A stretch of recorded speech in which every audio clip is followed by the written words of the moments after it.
Hello students, ಇವತ್ತಿನ ಈ ಒಂದು ವಿಡಿಯೋದಲ್ಲಿ ನಾನು NCERT ಕ್ಲಾಸ್ 10 ಅರ್ಥಮೆಟಿಕ್ ಪ್ರೋಗ್ರೆಷನ್ ಅಲ್ಲಿ nth term of AP and exercise 1.2 ಅನ್ನ ಸಾಲ್ವ್ ಮಾಡೋಣ. ಅಂದ್ರೆ ಸಮಾಂತರ ಶ್ರೇಣಿಯ ಎನ್ನನೇ ಪದವನ್ನ ಯಾವ ರೀತಿ ನಾವು ಕಂಡುಹಿಡಿಬೇಕು ಮತ್ತೆ ಅಭ್ಯಾಸ 1.2 ಅನ್ನ ಅತ್ಯಂತ ಸರಳ ರೀತಿಯಲ್ಲಿ ನಿಮಗೆ ಈಸಿ ಆಗೋ ಮೆಥಡ್ ಅಲ್ಲಿ ಸುಲಭವಾಗಿ ಇವತ್ತಿನ ಈ ಒಂದು ವಿಡಿಯೋದಲ್ಲಿ ನಾನು ತಿಳಿಸಿಕೊಡ್ತೀನಿ.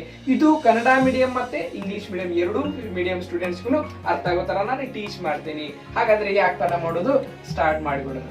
ಸ್ಟೂಡೆಂಟ್ಸ್, ಹಿಂದಿನ ಒಂದು ವಿಡಿಯೋದಲ್ಲಿ ನಾನು general form of arithmetic progression ಅಂದ್ರೆ ಸಮಾಂತರ ಶ್ರೇಣಿಯ ಸಾಮಾನ್ಯ ರೂಪದ ಬಗ್ಗೆ ನಾನು ಹೇಳಿದ್ದೆ. ಅದನ್ನ ಯಾರು ಇನ್ನೂ ನೋಡಿಲ್ಲ, ಕೆಳಗಡೆ ಡಿಸ್ಕ್ರಿಪ್ಷನ್ ಅಲ್ಲಿ ಲಿಂಕ್ ಅನ್ನು ಕೊಟ್ಟಿರ್ತೀನಿ, ನೀವು ನೋಡಬಹುದು. ಅದನ್ನ ಒಂದು ಯೂಸ್ ಮಾಡ್ಕೊಂಡು ನಾವು nth term of arithmetic progression ಅನ್ನು ಯಾವ ರೀತಿ ನಾವು ಫೈಂಡ್ ಔಟ್ ಮಾಡಬೇಕು ಅಂದ್ರೆ ಸಾಮಾನ್ಯ ರೂಪದಿಂದ ಎನ್ನನೇ ಪದವನ್ನ ಯಾವ ರೀತಿ ಕಂಡುಹಿಡಿಬೇಕು ಅನ್ನೋದನ್ನ ನೋಡ್ತಾ ಹೋಗೋಣ. ಅದಕ್ಕೂ ಮುಂಚೆ ನಮ್ ಎನ್ನನೇ ಪದ nth ಟರ್ಮ್ ಅನ್ನು ಯಾಕೆ ಕಂಡುಹಿಡಿಬೇಕ್ರಿ, ಅದರಿಂದ ಏನ್ ಅವಶ್ಯಕತೆ ಇತ್ತು ನಮಗೆ ಅನ್ನೋದನ್ನ ನೋಡೋಣ. ಮೊದ್ಲು ಹಿಂದಿನ ಒಂದು ವಿಡಿಯೋದಲ್ಲಿ ಹೇಳಿದ್ನಲ್ಲ, ಅದೇ ರೀತಿ ಒಮ್ಮೆ ಒಂದು ಹುಡುಗಿ ರಾಧಾ ಅನ್ನೋ ಹುಡುಗಿ ಇರ್ತಾಳೆ. ಅವಳು ಏನ್ ಮಾಡ್ತಾಳೆ, ಒಂದ್ ಕೆಲ್ಸಕ್ಕೆ ಸೇರ್ಕೊತಾಳೆ. ಪ್ರತಿ ವರ್ಷ ಅವಳಿಗೆ 500 ರೂಪಾಯಿ ಹೆಚ್ಚು ಇನ್ಕ್ರಿಮೆಂಟ್ ಹಾಕೋಂತ ಹೋಗ್ತೈತಿ. ಅವಳ ಪ್ರತಿ ತಿಂಗಳ ಸ್ಯಾಲರಿ ಎಷ್ಟಿರುತ್ತೆ, 8000 ಇರುತ್ತೆ. ಮೊದಲನೇ ವರ್ಷ 8000 ಇರುತ್ತೆ. ಹಾಗಾದ್ರೆ ಪ್ರತಿ ವರ್ಷನೂ 500 ರೂಪಾಯಿ ಹೆಚ್ಚು ಹಾಕೋಂತ ಹೋಗ್ತೈತಿ ಅಂದ್ರೆ ಎರಡನೇ ವರ್ಷ ಎಷ್ಟಾಯ್ತು, 8500. ನೀವು ಈಸಿಲಿ ಹೇಳ್ಬಹುದು, ಹೌದಾ? ಅದೇ ರೀತಿ 4ನೇ ವರ್ಷಕ್ಕೆ ಎಷ್ಟಂತ ಸಡನ್ ಆಗಿ ಕೇಳಿದ್ರೆ ನೀವು ಹೇಳ್ಬೋದಾ? ಎಸ್, ಫಸ್ಟ್ ವರ್ಷ 8000, second year 8500, third year 9000, fourth year 9500 ಅಂತ ಈ ರೀತಿಯಾಗಿ ನೀವು ಜನರಲ್ ಫಾರ್ಮ್ ಅನ್ನ ಯೂಸ್ ಮಾಡ್ಕೊಂಡು ಹೇಳ್ಬಹುದು. ಅದೇ ನಿಮಗೆ 25th ಟರ್ಮ್ ಎಷ್ಟಾಗುತ್ತೆ, ಹಾಗಾದ್ರೆ 25 ವರ್ಷಕ್ಕೆ ಅವಳ ಒಂದು ಸಂಬಳ ಎಷ್ಟಿರುತ್ತೆ ಅಂತ ಕೇಳಿದ್ರೆ ನಿಮಗೆ ಕಷ್ಟ ಆಗುತ್ತೆ. ಯಾವುದನ್ನ general form of arithmetic progression ನೋಡಿ ಮಾಡುವುದು ಸ್ವಲ್ಪ ಕಷ್ಟ ಆಗುತ್ತೆ. ಅದಕ್ಕೆ ನಾವ್ ಏನ್ ಮಾಡೋಣ, ಇವಾಗ ಒಂದು ಫಾರ್ಮುಲಾವನ್ನ ಫೈಂಡ್ ಔಟ್ ಮಾಡೋಣ್ರಿ. ನಾವು ಫಸ್ಟ್ ಟರ್ಮ್ ಅನ್ನ ಯಾವ ರೀತಿ ಬರಿತೀವ್ರಿ, A1 is equal to A, ಮೊದಲನೇ ಪದ A1 is equal to A. Second term ಎರಡನೇ ಪದವನ್ನು ಯಾವ ರೀತಿ ಬರಿತೇವನ, A2 is equal to A plus D. ಇಲ್ಲಿ ಒಂದು ಅಬ್ಸರ್ವ್ ಮಾಡ್ರಿ, A plus D ನ ನಾವು 2 minus 1 into D ಬರಿಬೋದಾ? ಯಾಕಂದ್ರೆ 2 minus 1 ಅಂದ್ರು 1 ಆಗುತ್ತೆ. A plus D ಅಂದ್ರೆ ಏನಿರುತ್ತೆ, ಅಲ್ಲಿ ಏನಿಲ್ಲ ಅಂದ್ರೆ ಒಂದೇ ಇರುತ್ತೆ. ಅಂದ್ರೆ A2 is equal to A plus 2 minus 1 into D. Next third term A3, ಮೂರನೇ ಪದ A3 is equal to A plus 2D. ಇನ್ನು ಕಾಮನ್ ಆಗಿ ಗೊತ್ತೈತಿ. ಈ 2D ನ ನಾವು ಸ್ಪ್ಲಿಟ್ ಮಾಡಿ ಯಾವ ರೀತಿ ಬರಿಬೋದ್ರಿ, A plus of 3 minus 1 into D. 3 minus 1 ಅಂದ್ರೆ 2 ನ ಆಗುತ್ತೆ. ಅದಕ್ಕೆ ನಾನು ಈ ರೀತಿ ಬರಿತೀನಿ 3 minus 1. ಯಾಕಂದ್ರೆ 3 ಯಾಕಂದ್ರೆ ಥರ್ಡ್ ಟರ್ಮ್ ಅಲ್ಲ, ಅದ್ರ ಸಂಬಂಧ ಅದ್ರ ಆ ತರ ಮಾಡ್ಕೊಂಡಿದ್ದೀನಿ ನಾನು. ನೆಕ್ಸ್ಟ್ ಫೋರ್ತ್ A4 ನ ಯಾವ ರೀತಿ ಬರಿತೀವಿ ನಾವು, A4 is equal to A plus 3D ಬರಿತೀವಿ. ಇಲ್ಲಿ 3D ಐತಲ್ಲ, ಈ 3D ನ ನಾನು ಏನ್ ಮಾಡ್ತೀನಿ ಗೊತ್ತಾ, 4 minus 1 into D ಮಾಡ್ತೀನಿ. 4 minus 1 ಅಂದ್ರೆ ಎಷ್ಟು, ಮತ್ತೆ 3 into D ಆಗುತ್ತೆ. ಅದಕ್ಕೆ A4 is equal to A plus 4 minus 1 into D. Up to ಹಂಗೆ ಕಂಟಿನ್ಯೂ ಆಗ್ತಾ ಹೋಗ್ತೈತಿ, ಹೌದಾ? ಅಪ್ ಟು nth ಟರ್ಮ್ ವರೆಗೂ ನಾವು ಯಾವ ರೀತಿ ಬರಿಬಹುದು, ಸ್ವಲ್ಪ ಯೋಚನೆ ಮಾಡಿ ನೋಡ್ರಿ. ಇಲ್ಲಿ A1, A2, A3, A4 ಆಗುತ್ತೆ. ಅಪ್ ಟು ಏನಾಗುತ್ತೆ, AN ಅಂದ್ರೆ ಏನ್ರಿ, general term of arithmetic progression. AN ಅಂದ್ರೆ ಇಲ್ಲಿ N ಅಂದ್ರೆ ಎನಿ ನಂಬರ್, ಯಾವ್ದು ಬೇಕಾದ ನಂಬರ್ ಆಗಿರ್ಬೋದು. ಅದು 1 ಆಗಿರ್ಬೋದು, 2 ಆಗಿರ್ಬೋದು, 3 ಆಗಿರ್ಬೋದು, 100 ಆಗಿರ್ಬೋದು, 1000 ಆಗಿರ್ಬೋದು. ಅದು ನಮಗೆ ಗೊತ್ತಿಲ್ಲ, ಅದನ್ನ ನಾವು ಗೊತ್ತಿಲ್ಲ. ಅಪ್ ಟು AN ಹಂಗೆ ಕಂಟಿನ್ಯೂ ಆಗ್ತೈತಿ, ಹೌದಾ? ನೆಕ್ಸ್ಟ್ A ನೋಡ್ರಿ, ಎಲ್ಲಾ ಕಡೆನೂ ಸೇಮ್ ಐತಿ. A ಅನ್ನೋದು ಕಾಮನ್ ಐತಿ, ಅದಕ್ಕೆ A ಹೆಂಗೈತಿ ಹಂಗ ಪ್ಲಸ್ ಯಾವ ಸೈನ್ ಐತಿ, ಪ್ಲಸ್ ಸೈನ್ ಎಲ್ಲಾ ಕಡೆ ಕಾಮನ್ ಐತಿ. ನೆಕ್ಸ್ಟ್ ನೋಡ್ರಿ, ಇಲ್ಲಿ 1 2 3 4 5 ಹಂಗೆ ಏನಾಗ್ತೈತಿ, ಇದು ಕೂಡ ಕಂಟಿನ್ಯೂ ಆಗ್ತೈತಿ. ಅದಕ್ಕೆ ನಾವೇನ್ ಮಾಡೋಣ, N ಅಂತ ತಗೊಳ್ಳೋಣ. N ಅಂದ್ರೆ ಎನಿ ನಂಬರ್ N. -1 ಅನ್ನೋದು ಎಲ್ಲಾ ಕಡೆ ಸೇಮ್ ಐತಿ, ಅದಕ್ಕೆ -1 ಸೇಮ್ ಇದ್ದಿದ್ದಕ್ಕೆ ಅದು ಹೆಂಗೈತಿ ಹಂಗ ಇಡೋಣ -1. ಮತ್ತೆ ಡಿ ಕೂಡ ಸೇಮ್ ಐತಿ, ಅದನ್ನು ಡಿ ಹೆಂಗೈತಿ ಹಂಗ ಇಟ್ಬಿಡೋಣ. ಇಲ್ಲಿ ನಾವ್ ಏನ್ ಚೇಂಜ್ ಮಾಡೀವಿ, 1 2 3 4 ಅಂದ್ರೆ ನಂಬರ್ಸ್ ಇದ್ದಿದ್ದನ್ನ ಎನಿ ನಂಬರ್ N ಅನ್ನೋ ಒಂದು ಲೆಟರ್ ಇಂದ ತಗೊಂಡಿದೀವಿ. ಅಂದ್ರೆ ಏನಾಯ್ತ್ರಿ, ನಮ್ಗೆ ಫಾರ್ಮುಲಾ ರೆಡಿ ಐತ್ರಿ. ಏನ್ ಫಾರ್ಮುಲಾ ರೀ, AN is equal to A plus N minus 1 into D. It's a very important formula. ಇದನ್ನ ನೀವು ನೆನಪಿಲ್ಲಿ ಇಟ್ಕೊಳ್ಳೇಬೇಕು, ಇದು ಬಹಳ ಇಂಪಾರ್ಟೆಂಟ್ ನಿಮಗೆ. ಇಲ್ಲಿ AN ಅಂದ್ರೆ ಏನ್ರಿ, ಇದು general term of arithmetic progression.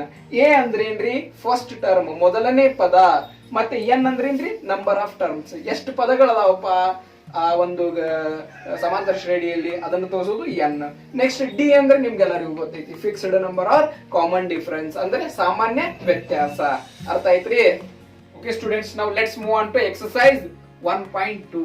ಈ 1.2 ಎಕ್ಸರ್ಸೈಸ್ ಅಲ್ಲಿ ಏನ್ ಕೊಟ್ಟಿದ್ದಾರೆ, ಫಸ್ಟ್ ಕ್ವಶನ್ ಏನ್ ಕೊಟ್ಟಿದ್ದಾರೆ ಅಂದ್ರೆ ನೀವು ನೋಡಬಹುದು, ಇದರಲ್ಲಿ ಎ ಅಂದ್ರೆ ಮೊದಲನೇ ಪದ ಫಸ್ಟ್ ಟರ್ಮ್ ಅನ್ನು ಕೊಟ್ಟಿದ್ದಾರೆ, ಡಿ ಕಾಮನ್ ಡಿಫರೆನ್ಸ್ ಸಾಮಾನ್ಯ ವ್ಯತ್ಯಾಸ ಡಿ ಅನ್ನ ಕೊಟ್ಟಿದ್ದಾರೆ, ಮತ್ತೆ ಎನ್ ಮತ್ತೆ ಎ ಎನ್ ಅನ್ನು ಕೊಟ್ಟಿದ್ದಾರೆ. ಒಂದು 4 ಕಾಲಮ್ ಮಾಡಿ ಕೊಟ್ಟಿದ್ದಾರೆ. ಹೌದಾ, ಇದರಲ್ಲಿ ನೀವು ಏನ್ ಮಾಡ್ಬೇಕು, ಒಂದೊಂದು ಟರ್ಮ್ ಒಂದೊಂದರಲ್ಲಿ ಏನೇನ್ ಗ್ಯಾಪ್ ಕೊಟ್ಟಿದಾರಲ್ಲ ಅದನ್ನ ಫಿಲ್ ಅಪ್ ಮಾಡ್ಬೇಕು. ಯಾವ ಒಂದು ಫಾರ್ಮುಲಾ ಹಾಕ್ಬೇಕ್ರಿ ಇಲ್ಲಿ ನೀವು? ಎಸ್, ಆಗಲೇ ಕಳ್ತಿದ್ರಲ್ಲ, a N is equal to a plus n minus 1 into d. ಇದ ಒಂದು ಫಾರ್ಮುಲಾ ಯೂಸ್ ಮಾಡ್ಕೊಂಡು ನೀವು ಈ ಒಂದು ಚಾರ್ಟ್ ಅನ್ನ ಈಸಿಲಿ ಸಾಲ್ವ್ ಮಾಡಬಹುದು. ಯಾವ ರೀತಿ ಅಂತ ನೋಡೋಣ. ಫಸ್ಟ್ ಕ್ವಶನ್ ಏನಿದೆ ರೀ ನಿಮಗೆ, a is equal to 8, d is equal to ಎಷ್ಟು ಕೊಟ್ಟಿದ್ದಾರೆ? 3 ಕೊಟ್ಟಿದ್ದಾರೆ. Next N is equal to 8 ಕೊಟ್ಟಿದ್ದಾರೆ. ನಿಮಗೆ ಏನ್ ಫೈಂಡ್ ಔಟ್ ಮಾಡಂದಾರೆ, n is equal to how much, ಏನ್ ಅಂದ್ರೆ ಎಷ್ಟು ಅಂತ ಕಂಡುಹಿಡಿಬೇಕು. ನೀವು ಸೇಮ್ ಆ ಫಾರ್ಮುಲಾ ಸಬ್ಸ್ಟಿಟ್ಯೂಟ್ ಮಾಡ್ತಾ ಹೋಗ್ರಿ. N is equal to A ಇದ್ದಲ್ಲಿ ಎಷ್ಟು ಹಾಕ್ಬೇಕ್ರಿ ನೀವು? 7 ಹಾಕ್ಬೇಕು. ಪ್ಲಸ್ ಎನ್ ಮೈನಸ್ 1 ಅಂದ್ರೆ ಎನ್ ಅಂದ್ರೆ ಎಷ್ಟು ಕೊಟ್ಟಿದ್ದಾರೆ? 8 ಕೊಟ್ಟಿದ್ದಾರೆ. ಅದಕ್ಕೆ 8 ಮೈನಸ್ 1 ಇಂಟು ಡಿ. ಡಿ ಎಷ್ಟು ಕೊಟ್ಟಿದ್ದಾರೆ? 3 ಕೊಟ್ಟಿದ್ದಾರೆ. ಅದ 3 ಅನ್ನ ಹಾಕ್ಬೇಕು. ನೆಕ್ಸ್ಟ್ ಸೆಕೆಂಡ್ ಸ್ಟೆಪ್ ಏನು? N is equal to 7 plus 8 minus 1 ಅಂದ್ರೆ ಎಷ್ಟ್ರಿ? 7 ಆಗುತ್ತೆ. 7 3 ಇಲ್ಲಿ ಬ್ರಾಕೆಟ್ ಅಂದ್ರೆ ನೋಡ್ರಿ ಇಂಟು ಇದ್ದಂಗ. ಬ್ರಾಕೆಟ್ ಅಂದ್ರೆ ಯಾವಾಗ್ಲೂ ಇಂಟು ಮಾಡಬೇಕು ಅಂದಾಗ 8 ಮೈನಸ್ 1 7, 7 3 21. ಇಲ್ಲಿ ಎಷ್ಟೈತ್ರಿ? 7. 7 ಪ್ಲಸ್ 21 ಎಷ್ಟಾತ್ರಿ? ಟೋಟಲ್ 28. ಹಾಗಾದ್ರೆ ಎನ್ ಇಸ್ ಈಕ್ವಲ್ ಟು ನಮಗೆ ಎಷ್ಟು ಸಿಕ್ತ? 28. ಒಂದೇದು ಮುಗೀತು. A is equal to minus 18, D is equal to ಗೊತ್ತಿಲ್ಲ, ಕಂಡುಹಿಡಿಬೇಕು. Next N is equal to 10 and A N is equal to 0 ಕೊಟ್ಟಿದ್ದಾರೆ. ಹೌದಾ, ಇದನ್ನ ಯಾವ ರೀತಿ ಸಾಲ್ವ್ ಮಾಡ್ಬೇಕು? ಇಲ್ಲಿ ಎನ್ ಡಿ ಅನ್ನ ಗೊತ್ತಿಲ್ಲ. ಸೇಮ್ ಮೊದ್ಲಿಗೆ ನಿಮ್ಗೆ ಏನ್ ಕೆಲಸ, ಆ ಫಾರ್ಮುಲಾ ಒಳಗೆ ಸಬ್ಸ್ಟಿಟ್ಯೂಟ್ ಮಾಡೋದು. ಎ ಅಂದ್ರೆ ಎಷ್ಟು? A N is equal to 0. So a ಇದ್ದಲ್ಲಿ ಎಷ್ಟಾಗಬೇಕು? Minus 18 plus of n minus 1 ಅಂದ್ರೆ 10 ಮೈನಸ್ 1 ಇಂಟು ಡಿ ಹೆಂಗೈತಿ ಹಂಗ ಇಡ್ಬೇಕು, ಯಾಕಂದ್ರೆ ಡಿ ಕಂಡು ಹಿಡಿಬೇಕಾಗೈತಿ. ನೆಕ್ಸ್ಟ್ ಸೆಕೆಂಡ್ ಸ್ಟೆಪ್ ಏನ್ರಿ? ಉಳಿದಿದ್ವೆಲ್ಲ ಹೆಂಗೈತಿ ಹಂಗ ಇಡ್ರಿ. ಬ್ರಾಕೆಟ್ ಒಳಗೆ ಏನೈತಲ್ಲ ಅದನ್ನ ಮಾಡ್ಕೊರಿ ಮೊದ್ಲೇಕ. 0 is equal to minus 18 plus 10 minus 1 ಅಂದ್ರೆ ಎಷ್ಟ್ರಿ? 9. 9 into d 9d. So 0 is equal to minus 18 plus 9d. Next third step ಏನ್ರಿ? ಈ ಮೈನಸ್ 18 ಐತಲ್ಲ ಇದನ್ನ ನಾವು ಲೆಫ್ಟ್ ಸೈಡ್ ಶಿಫ್ಟ್ ಮಾಡೋದು. ಮೈನಸ್ ಇದ್ದಿದ್ದು ಈ ಕಡೆ ಬಂದ್ರೆ ಏನಾಗ್ತಾವು? ಪ್ಲಸ್ ಆಗ್ತಾವು. So minus 18 is equal to ಈ ಕಡೆ ಬಂದ್ರೆ ಏನಾಗ್ತದೆ? 18. 18 ಇಸ್ ಈಕ್ವಲ್ ಟು 9d. ನಾವ್ ಏನ್ ಕಂಡುಹಿಡಿಬೇಕಾಗಿತ್ರಿ? ಡಿ. ಸೊ ಡಿ ಅನ್ನ ಹೊರಗೆ ತಗೋರಿ. ಡಿ ಇಸ್ ಈಕ್ವಲ್ ಟು ಏನಾಗುತ್ತೆ? 18/9. 18/9 ಅಂದ್ರೆ 9 1s 9 2s. ಹಾಗಾದ್ರೆ ಡಿ ಇಸ್ ಈಕ್ವಲ್ ಟು ಎಷ್ಟು ಸಿಕ್ತು ನಮಗೆ? 2 ಸಿಕ್ತು. Next third question. ಈ ಕ್ವಶನ್ ಅಲ್ಲಿ ನಮಗೆ ಎ ಅನ್ನ ಫೈಂಡ್ ಔಟ್ ಮಾಡಬೇಕಾಗ್ತೈತಿ. ಹಾಗಾದ್ರೆ ಡಿ ಇಸ್ ಈಕ್ವಲ್ ಟು ಎಷ್ಟು ಕೊಟ್ಟಿದ್ದಾರೆ? -3 ಕೊಟ್ಟಿದ್ದಾರೆ. ಅದೇ ರೀತಿ ಎನ್ ಇಸ್ ಈಕ್ವಲ್ ಟು 18 ಕೊಟ್ಟಿದ್ದಾರೆ. ಆಮೇಲೆ A N is equal to -5 ಕೊಟ್ಟಿದ್ದಾರೆ. ನಿಮ್ ಕೆಲಸ ಏನು? ಆ ಫಾರ್ಮುಲಾದಲ್ಲಿ ಸಬ್ಸ್ಟಿಟ್ಯೂಟ್ ಮಾಡ್ತಾ ಬರೋದು. ಹಾಗಾದ್ರೆ ಏನಾಗತ್ರಿ? -5 ಇಸ್ ಈಕ್ವಲ್ ಟು ಎ ಗೊತ್ತಿಲ್ಲ, ಅದಕ್ಕೆ ಹೆಂಗೈತೆ ಹಂಗ ಇಡಬೇಕು. ಎ ಪ್ಲಸ್ ಎನ್ -1 ಅಂದ್ರೆ 18 -1 ಇಂಟು ಡಿ ಅಂದ್ರೆ -3. ಈಗ ನಿಮ್ದು ನೆಕ್ಸ್ಟ್ ಸೆಕೆಂಡ್ ಸ್ಟೆಪ್ ಏನ್ರಿ? ಬ್ರಾಕೆಟ್ ಒಳಗಿದ್ದನ್ನ ಮಾಡ್ಕೋಬೇಕು. ಅಲ್ಲಿವರೆಗೂ ಉಳ್ಕಿದ್ ಹೆಂಗೈತೆ ಹಂಗ ಇಡ್ರಿ. -5 is equal to a plus 18 minus 1 ಅಂದ್ರೆ 17. 17 3s 51. ಇಲ್ಲಿ ಮೈನಸ್ ಸಿಂಬಲ್ ಇದೆ ಅಂದ್ರೆ ಪ್ಲಸ್ ಇಂಟು ಮೈನಸ್ -51 ಆಯ್ತು. ನೆಕ್ಸ್ಟ್ ಏನ್ ಮಾಡ್ಬೇಕು? ನಾವು ಎ ಅನ್ನ ಕಂಡುಹಿಡಿಬೇಕು. ಹೌದಾ, ಅದಕ್ಕೆ ಎ ಅನ್ನ ಅಲ್ಲೇ ಇಟ್ಟು ಈ -51 ಅನ್ನ ಈ ಕಡೆ ಶಿಫ್ಟ್ ಮಾಡ್ರಿ. ಏನಾಗುತ್ತೆ? +51 ಆಗುತ್ತೆ. So A is equal to -5 plus 51 ಅಂದ್ರೆ ಎ ಇಸ್ ಈಕ್ವಲ್ ಟು ನಮ್ಗೆ ಎಷ್ಟು ಸಿಗ್ತೈತ್ರಿ? 46 ಸಿಗ್ತೈತಿ. ಇಲ್ಲಿ ಪ್ಲಸ್ ಮೈನಸ್ ಇದ್ದಾಗ ಸಬ್ಟ್ರಾಕ್ಟ್ ಮಾಡಬೇಕು, ಕಳಿಬೇಕು. ಚಿಹ್ನೆ ಏನ್ ಇಡಬೇಕು? ದೊಡ್ಡ ಸಂಖ್ಯೆ ಯಾವ್ದು ಇರ್ತೈತಿ ಅದನ್ನ ಇಡಬೇಕು. ಇಲ್ಲಿ 51 ಅನ್ನೋದು ದೊಡ್ಡದು, ಅದ್ರ ಸಿಂಬಲ್ ಏನೈತಿ? ಪ್ಲಸ್ ಐತಿ, ಅದಕ್ಕೆ +46. Understand? Next move on to fourth question. Okay students, fourth question same ನೀವು ಫಾರ್ಮುಲಾ ಅಲ್ಲಿ ಸಬ್ಸ್ಟಿಟ್ಯೂಟ್ ಮಾಡ್ತಾ ಹೋಗ್ರಿ. A N is equal to ಎಷ್ಟು ಕೊಟ್ಟಿದ್ದಾರೆ? 3.6 ಇಸ್ ಈಕ್ವಲ್ ಟು ಎ ಅಂದ್ರೆ ಎಷ್ಟು ಕೊಟ್ಟಿದ್ದಾರೆ? -18.9 ಪ್ಲಸ್ ಎನ್ -1. ಎನ್ ಅಂದ್ರೆ ಗೊತ್ತಿಲ್ಲ, ಕಂಡುಹಿಡಿಬೇಕು. Next D is equal to 3.5 ಕೊಟ್ಟಿದ್ದಾರೆ. ಹೌದಾ, ಅಂದ್ರೆ ಡಿ ಇಸ್ ಈಕ್ವಲ್ ಟು 2.5 ಕೊಟ್ಟಿದ್ದಾರೆ. ಸಾರಿ. ನೆಕ್ಸ್ಟ್ ಸೆಕೆಂಡ್ ಸ್ಟೆಪ್ ಏನ್ರಿ? ನಿಮ್ದು ಬ್ರಾಕೆಟ್ ಒಳಗೆ ಇದ್ದಿದ್ದನ್ನ ಮಾಡಬೇಕು. ಅಲ್ಲಿವರೆಗೂ ಉಳಿಕಿದ್ ಹೆಂಗೈತೆ ಹಂಗೆ ಇಟ್ಕೊಂಡು ಹೋಗ್ರಿ. 3.6 ಇಸ್ ಈಕ್ವಲ್ ಟು -18.9 ಪ್ಲಸ್ ಇಲ್ಲಿ ಏನಾಗುತ್ತೆ? n -1 ಇಂಟು 2.5 ಐತಿ. ಅಕಾರ್ಡಿಂಗ್ ಟು ಡಿಸ್ಟ್ರಿಬ್ಯೂಟಿವ್ ಲಾ ಅಂದ್ರೆ ವಿಸ್ತರಣಾ ಒಂದು ಸೂತ್ರದ ಪ್ರಕಾರ ನಾವ್ ಏನ್ ಮಾಡ್ಬೇಕು? 2.5 ಇಂದ n ಅನ್ನ ಮಲ್ಟಿಪ್ಲೈ ಮಾಡ್ತೀವಿ. ಏನಾಗುತ್ತೆ? ಪ್ಲಸ್ ಐತಿ, ಅದಕ್ಕೆ plus 2.5 into n is equal to 2.5n. Next minus ಐತಿ, so plus into minus -2.5 1s 2.5. ಗೊತ್ತಾಯ್ತ್ರಿ. ಫಸ್ಟ್ ಯಾವಾಗ್ಲೂ ಬ್ರಾಕೆಟ್ ಒಳಗೆ ಇದನ್ನ ಮಾಡ್ಕೋಬೇಕು. ನೆಕ್ಸ್ಟ್ ಥರ್ಡ್ ಸ್ಟೆಪ್ ಏನು, ನಾವ್ ಏನ್ ಕಂಡಿಡ್ಬೇಕು, ಎನ್ ಅನ್ನ ಕಂಡಿಡ್ಬೇಕು. ಎನ್ ಇರೋದು ಯಾವ್ದು, ಇಲ್ಲಿ +2.5 ಅನ್ನ. ಇದನ್ನ ನಾವು ಒಂದು ಹೊರಗೆ ತಗೋತೀನಿ. ಈ ಕಡೆ ಇದ್ದಿದ್ರು ಎಲ್ಲ ಈ ಕಡೆ ಬಂದ್ರೆ ಏನಾಗ್ತಾವ್ರಿ, ಲೆಫ್ಟ್ ಸೈಡ್ ಬಂದ್ರೆ ಮೈನಸ್ ಇದ್ದಿದ್ವಲ್ಲ ಪ್ಲಸ್ ಆಗ್ತಾವ, ಪ್ಲಸ್ ಇದ್ದಿದ್ದು ಈ ಕಡೆ ಬಂದ್ರೆ ಮೈನಸ್ ಆಗ್ತಾವ. ಅದಕ್ಕೆ ನಾ ಏನ್ ಮಾಡ್ತೀನಿ, -18.9 ಮತ್ತೆ -2.5 ನ ಈ ಕಡೆ ತಗೊಂಡ್ ಹೋಗ್ಬಿಡ್ತೀನಿ. ಅಂದ್ರೆ ಏನಾಗ್ತಾವ, 3.6 ಅಂದ್ರೆ +2.5 n is equal to 3.6 plus 18.9 plus 2.5. ನಮಗೇನ್ ಸಿಕ್ತ್ರಿ ಈಗ, 2.5 n is equal to 3.6 plus 18.9 plus 2.5. ಇವು ಮೂರನ್ನ ಆಡ್ ಮಾಡಿದ್ರೆ ಎಷ್ಟಾಗುತ್ತೆ, 25 ಆಗುತ್ತೆ. ಓಕೆನಾ? ಹಾಗಾದ್ರೆ ನಾವೇನ್ ಕಂಡುಹಿಡಿಬೇಕು, n ಕಂಡುಹಿಡಿಬೇಕು. ಅದಕ್ಕೆ n ಅನ್ನಷ್ಟ ಹೊರಗೆ ತಗೋರಿ. n is equal to 25/2.5. 25/2.5. 2.5 times 25. So n is equal to ಎಷ್ಟಾಗುತ್ತೆ, 10 ಆಗುತ್ತೆ. ಅರ್ಥ ಆಯ್ತ್ರಿ? ಸ್ಟೂಡೆಂಟ್ಸ್, 5th ಕ್ವಶನ್ ಅನ್ನು ಫಸ್ಟ್ ಕ್ವಶನ್ ಮಾಡಿದಿರಲ್ಲ, ಅಥವಾ ಸೇಮ್ ಡಿಟ್ಟು ಇದೆ. ಇಲ್ಲಿ ಏನ್ ಮಾಡ್ಬೇಕು, ನೀವು an ಫಾರ್ಮುಲಾ ಹಾಕೋಬೇಕು. an is equal to a plus n minus 1 into d. ಏನ್ ಕಂಡಿಡಿ ಅಂತಾರೆ ನಿಮ್ಗೆ, an ಕಂಡಿಡಿ ಅಂದಾರ. ಸೊ an ಫಾರ್ಮುಲಾ ಒಳಗೆ ಎಲ್ಲಾನು ಸಬ್ಸ್ಟಿಟ್ಯೂಟ್ ಮಾಡಿಬಿಟ್ರೆ ನಿಮಗೆ ಈಸಿಯಾಗಿ ಸಿಗುತ್ತೆ. ಇದನ್ನ ಒಂದು ಮನೆಯಲ್ಲಿ ಟ್ರೈ ಮಾಡ್ರಿ, ಇದು ನಿಮಗೆ ಹೋಮ್ವರ್ಕ್ ಅಂತ ತಿಳ್ಕೊರಿ. Next move on to second main question. Second main question ಅಲ್ಲಿ ಏನ್ ಮಾಡಿದ್ದಾರೆ, ಒಂದು 4 ಆಪ್ಷನ್ ಕೊಟ್ಟಿದ್ದಾರೆ ನಿಮಗೆ. ಕ್ವಶನ್ ಕೊಟ್ಟು ಒಂದು 4 ಆಪ್ಷನ್ ಕೊಟ್ಟಿದ್ದಾರೆ. ಅದರಲ್ಲಿ ಸರಿಯಾದ ಉತ್ತರವನ್ನ ನೀವು ಬರೀಬೇಕು. ಅದರಲ್ಲಿ ಫಸ್ಟ್ ಕ್ವಶನ್ ಏನಿದೆ, 10, 7, 4 up to find out the 30th term. 30ನೇ ಪದವನ್ನ ನೀವು ಕಂಡುಹಿಡಿಬೇಕಾಗಿತ್ರಿ. ಇದರಲ್ಲಿ ನಿಮಗೆ ಸ್ಟೆಪ್ ಬೈ ಸ್ಟೆಪ್ ಹೇಳ್ತೀನಿ, ನೀವು ಅದನ್ನ ಮಾಡ್ತಾ ಹೋಗ್ರಿ. ನೀವು ಇದನ್ನ ಮನೆಯಲ್ಲಿ ಮಾಡಬಹುದು. ಫಸ್ಟ್ ಏನ್ ಕೆಲಸ ನಿಮ್ದು, a ವ್ಯಾಲ್ಯೂ ಫೈಂಡ್ ಔಟ್ ಮಾಡಬೇಕು. a is equal to ಎಷ್ಟು, 10 ನೋಡಿದ ತಕ್ಷಣ ಹೇಳ್ಬಹುದು.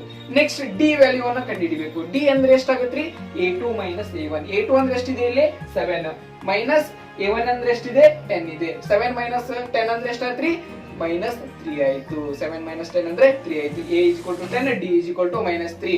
ನೆಕ್ಸ್ಟ್ n 30th ಟರ್ಮ್ ಅಂದ್ರೆ 30ನೇ ಪದ. 30th ಅಂದ್ರೆ ಏನ್ರಿ, n ವ್ಯಾಲ್ಯೂ ಅಂದ್ರೆ n is equal to 30 ಆಯ್ತು.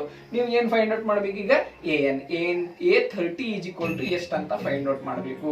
ನಿಮಗೆ ಎಲ್ಲಾನು ಸಿಕ್ಕೈತಿ, ಹೌದಾ? a ಸಿಕ್ಕೈತಿ, d ಸಿಕ್ಕೈತಿ, n ವ್ಯಾಲ್ಯೂ ಸಿಕ್ಕೈತಿ. ಡೈರೆಕ್ಟ್ an ಫಾರ್ಮುಲಾ ಒಳಗೆ ಹಾಕ್ಬೇಕು. ಇವನ್ನೆಲ್ಲ ಸಬ್ಸ್ಟಿಟ್ಯೂಟ್ ಮಾಡಿಬಿಟ್ರೆ 4 ಆಪ್ಷನ್ ಒಳಗೆ ಯಾವ್ದು ಅನ್ನೋದು ನೀವೇ ಆನ್ಸರ್ ಮಾಡ್ತೀರಿ. ಓಕೆನಾ? ನೆಕ್ಸ್ಟ್ ಅದೇ ರೀತಿ ಸೆಕೆಂಡ್ ಕ್ವಶನ್ ಅಲ್ಲಿ ಏನಿದೆ, ಸೆಕೆಂಡ್ ಕ್ವಶನ್ ಏನ್ ಕೊಟ್ಟಿದ್ದಾರೆ, -3 minus 1/2 ನೆಕ್ಸ್ಟ್ 2 ಅನ್ನ ಕೊಟ್ಟಿದ್ದಾರೆ. ನೀವು ಇಲ್ಲಿ ಎಷ್ಟನೇ ಪದವನ್ನ ಕಂಡುಹಿಡಿ ಅಂದ್ರೆ, ಇಲ್ಲಿ 11ನೇ ಪದವನ್ನ ಕಂಡುಹಿಡಿಬೇಕು. ಅಂದ್ರೆ 11th ಟರ್ಮ್ ಅನ್ನ ಕಂಡುಹಿಡಿಬೇಕು. ಇದು ಕೂಡ ಸೇಮ್ ಅದರಂಗೆ. ಮೊದಲ ಏನ್ ಮಾಡ್ಬೇಕು ನೀವು, a is equal to ಎಷ್ಟು ನೋಡಿದ ತಕ್ಷಣ ಹೇಳ್ರಿ, ಎಷ್ಟು, -3. d is equal to ಏನ್ ಮಾಡ್ಬೇಕು, a2 minus a1 or a3 minus a2 ಮಾಡಬಹುದು. ಈಗ ನಾವು a3 minus a2 ಮಾಡೋಣ. ಅಂದ್ರೆ 2 minus of -1/2.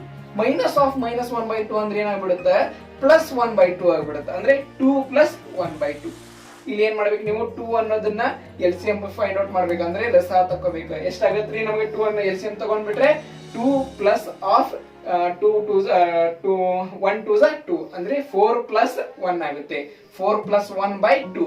4 + 1/2 ಅಂದ್ರೆ ಎಷ್ಟಾಯ್ತ್ರಿ, 5/2. ಅರ್ಥ ಆಯ್ತಾ? d is equal to ಎಷ್ಟಾಯ್ತು, 5/2. a is equal to ಎಷ್ಟಾಯ್ತು, -3.